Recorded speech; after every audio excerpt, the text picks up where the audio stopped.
Eiropas vicečempions, pasaules posma uzvarētājs un Latvijas lepnums ūdens motosportā Nils Slakteris. Čau! Tātad es jau ūdens motosportā esmu jau kopš biju mammā vēl. Tētim braucu sacensībām līdz jau no 2 gadu vecuma, un 3 gados jau sāku nopietni panot par šo sporta veidu. Un 5 gados man vectēvs uz dzimšanas dienu uzdāvināja laivu, līdz ar to es diezgan ātri sāku jau braukt. Es tiešām nezinu, kā mans vectēvs ir aizsācis savas gaitas. Es tikai zinu to, ka viņš to nodarbojas ļoti ilgi.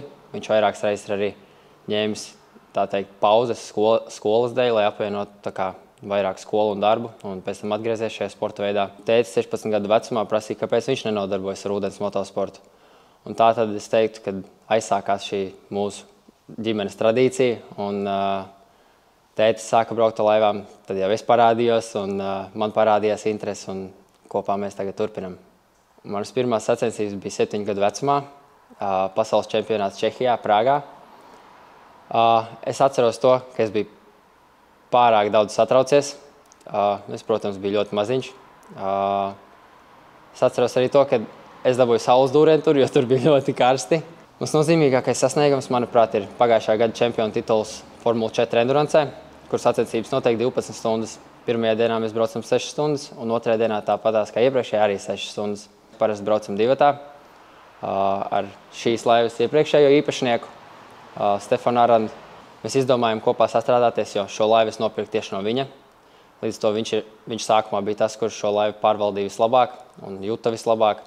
Tāpēc viņš bija perfektais komandas biedrs, kuru mēs varējām pievienot komandai. Nozīmīgs man šis sasniegums tikai tāpēc, ka mēs jau 4 gadus tiecāmies uz šo čempionu titulu un katru gadu cīnījāmies par pirmo vietu, bet vienmēr tehniskās lietas mūs pievīla un beidzot mums tas izdevās. Bet nākošajam gadam mūsu mērķis ir, ka es ar brāli varētu kopā piedalīties endurancē.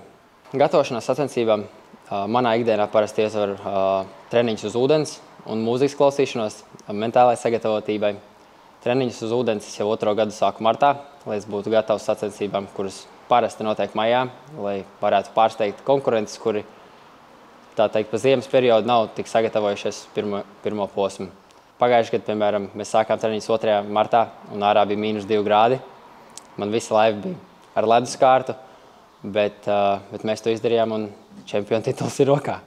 Vislielākās grūtības tieši man, es teiktu, ir stress, jo es esmu tas cilvēks, kas pārāk daudz sastresojās un satraucās par lietām, par kurām nevajadzētu satraukties. Bet līdz ko nodzēs starta gaismas, šis stress pazūd un es varu braukt kā ierasti. Protams, gan tehniskās lietas, gan laikapstākļi un viss pārējais ietekmē. Kā nekā šis ir tehniskais sporta veids un bieži vien tehnika arī pieviļ. Bet laikapstākļi to ļoti ietekmē.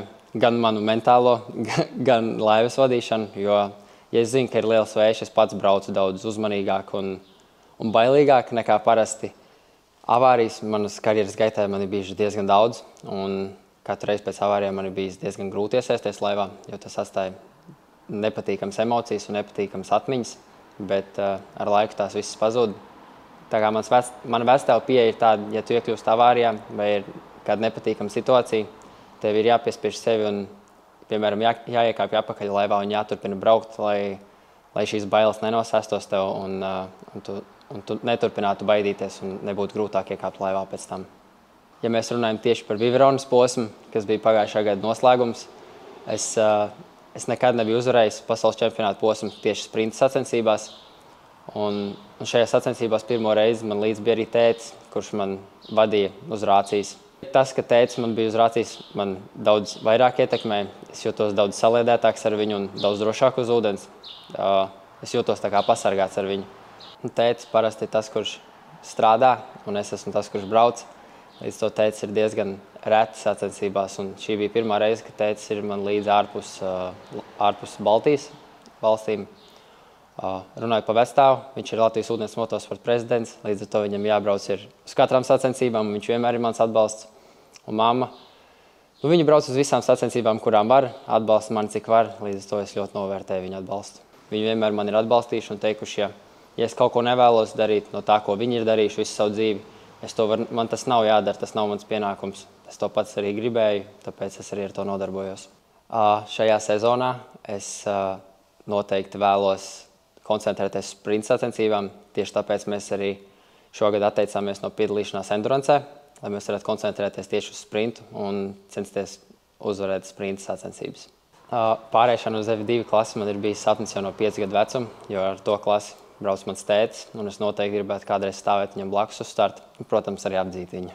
Formula 1 klasē iekļūt man noteikti ir sapnis, taču tas ir daudz grūtāk, jo tas prasa daudz lielākus finansiālos ieguldījumus, un tev arī ir jāparāda daudz labāks sniegums, lai viņi vispār izrādītu interesi par tevi.